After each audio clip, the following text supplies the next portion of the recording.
اسی طرح یہ افطار جو ہوتی ہے، ہمارے بعض بھائی کھجور لے کے بیٹھے رہتے ہیں، پہلے اذان کی آواز سنتے ہیں پھر افطار کرتے ہیں۔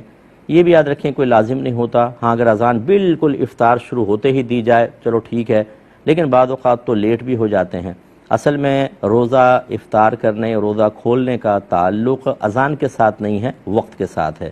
جب آپ یہ دیکھتے ہیں کوئی آپ کے اسلامی کیلنڈر آپ کے پاس ہے، یا چینلز بھی آپ دیکھ رہے ہوتے ہیں جو قابل اعتماد ہے کہ ہاں یہ وقت بتاتے ہیں بڑے احتیاط کے ساتھ، تو پھر وہ وقت جیسی ہو جائے، اذان چاہے ہو یا نہ ہو، آپ روزہ کھول سکتے ہیں۔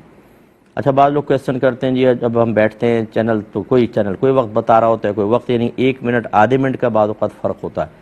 اگر ایسا ہے واقعی تو سحری میں اس کے وقت پر روزہ آپ بند کریں گے کہ جو پہلے وقت بتا رہا ہو۔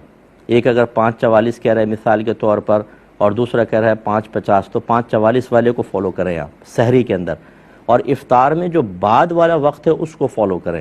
ایک کہتا ہے مثال کے طور پہ 6:44، دوسرا کہتا ہے کہ نہیں 6:50، تو پھر 6:50 کے بعد آپ روزہ کھولیے، تاکہ اس میں احتیاط زیادہ ہے تاکہ روزہ فاسد نہ ہو۔